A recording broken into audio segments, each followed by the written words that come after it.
वट सावित्री व्रत कथा। हर साल की ज्येष्ठ मास की अमावस्या तिथि को वट सावित्री का पर्व मनाया जाता है। इसी दिन सुहागिन महिलाएं पति की दीर्घायु के लिए व्रत रखती हैं। इस दिन देवी सावित्री ने यमराज से अपने पति सत्यवान के प्राणों की रक्षा भी की थी। इस दिन सुहागिन महिलाएं 16 श्रृंगार करके बड़ के पेड़ की पूजा करती हैं। वट वृक्ष में ब्रह्मा, विष्णु और महेश तीनों देवताओं का वास माना जाता है, इसलिए वट वृक्ष की पूजा का विशेष महत्व है। सुहागिन महिलाएं वट वृक्ष की परिक्रमा करके उसके चारों ओर 7 बार कलावा लपेटती हैं और सावित्री और सत्यवान की कथा भी सुनती हैं। पौराणिक कथा के अनुसार भद्र देश के एक राजा थे जिनका नाम अश्वपति था। भद्र देश के राजा अश्वपति के कोई संतान न थी। उन्होंने संतान की प्राप्ति के लिए मंत्रोच्चारण के साथ प्रतिदिन 1 लाख आहुतियाँ दी। 18 वर्षों तक यही क्रम जारी रहा। इसके बाद देवी सावित्री ने प्रकट होकर वर दिया कि हे राजन, तुझे एक तेजस्वी कन्या पैदा होगी। देवी सावित्री की कृपा से जन्म लेने के कारण कन्या का नाम सावित्री रखा गया। कन्या बड़ी होकर बहुत रूपवान हुई। योग्य वर न मिलने पर राजा बहुत दुखी हुए। उन्होंने कन्या को खुद ही वश तलाशने के लिए भेज दिया। सावित्री तपोवन में भटकने लगी। वहाँ शाल्व देश के राजा धुमतसेन रहते थे, क्योंकि उनका राज्य किसी ने छीन लिया था। उनके पुत्र सत्यवान को देखकर सावित्री ने अपने पति के रूप में उसका वरण कर लिया। ऋषिराज नारद को जब यह बात पता चली तो वह राजा अश्वपति के पास पहुँचे और कहा कि हे राजन, यह क्या कर रहे हैं आप? सत्यवान गुणवान है और धर्मात्मा भी है और बलवान भी है, पर उसकी आयु बहुत छोटी है, वह अल्पायु है। 1 वर्ष के बाद उसकी मृत्यु हो जाएगी। ऋषिराज नारद की बात सुनकर राजा अश्वपति घोर चिंता में डूब गए। सावित्री ने उनसे कारण पूछा तो राजा ने कहा कि पुत्री, तुमने जिसे अपने वर के लिए चुना है वह राजकुमार अल्पायु है। तुम्हें किसी और को अपना जीवन साथी बनाना चाहिए। इस पर सावित्री ने कहा कि पिताजी, आर्य कन्याएं अपने पति का वरण एक ही बार करती हैं और राजा भी एक ही बार आज्ञा देता है। पंडित भी एक ही बार प्रतिज्ञा करते हैं और कन्यादान भी एक ही बार किया जाता है। सावित्री हठ करने लगी और बोली, मैं तो सत्यवान से ही विवाह करूंगी। राजा अश्वपति ने सावित्री का विवाह सत्यवान से करा दिया। सावित्री अपने ससुराल पहुंचते ही सास ससुर की सेवा करने लगी।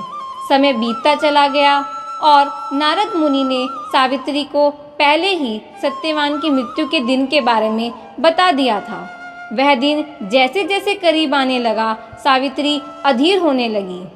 सावित्री ने 3 दिन पहले से ही उपवास शुरू कर दिया और नारद मुनि के बताए गए तिथि पर पितरों का पूजन कर उस सावित्री ने व्रत किया।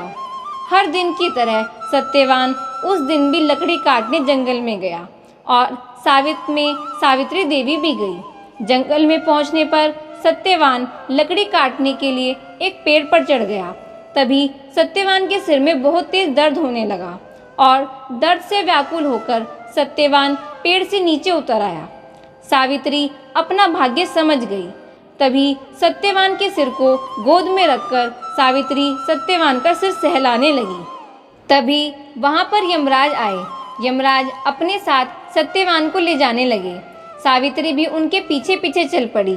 यमराज ने सावित्री को समझाने की बहुत कोशिश की कि यही विधि का विधान है, लेकिन सावित्री नहीं मानी। सावित्री की निष्ठा और पति परायणता को देखकर यमराज ने सावित्री से कहा कि हे देवी, तुम धन्य हो, तुम मुझसे कोई वरदान मांग लो। सावित्री ने कहा कि मेरे सास ससुर वनवासी और अंधे हैं, उन्हें आप दिव्य ज्योति प्रदान करें। यमराज ने कहा, ऐसा ही होगा, जाओ अब तुम लौट जाओ। लेकिन सावित्री अपने पति सत्यवान के पीछे पीछे चलती रही। यमराज ने कहा कि देवी, तुम वापस चली जाओ। सावित्री ने कहा कि भगवान, मुझे अपने पति के पीछे पीछे चलने में कोई परेशानी नहीं है। पति के पीछे चलना मेरा कर्तव्य है। यह सुनकर यमराज ने फिर से कहा कि तुम वर मांगो। सावित्री बोली, हमारे ससुर का राज्य किसी ने छीन लिया था, आप उसे वापस दिला दें।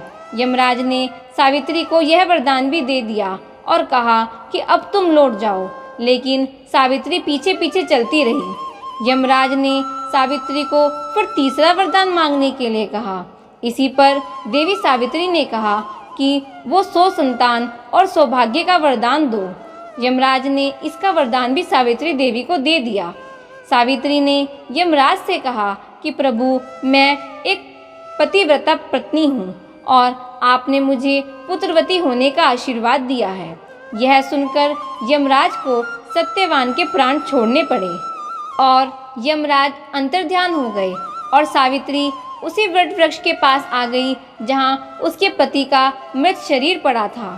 सत्यवान जीवंत हो गए और दोनों खुशी खुशी अपने राज्य की ओर चल पड़े। जब सावित्री और सत्यवान ने घर पहुंचकर देखा तो माता पिता को दिव्य ज्योति प्राप्त हो चुकी थी। इस प्रकार सावित्री और सत्यवान चिरकाल तक राज्य सुख भोगते रहे। जो सुहागिन महिलाएं इस दिन वट वृक्ष की पूजा कर उस पर जल अर्पित करके 108 बार रक्षा सूत्र बांधती हैं, उनके पति की लंबी आयु होती है और साथ ही साथ घर में सुख, समृद्धि और संपन्नता भी बनी रहती है।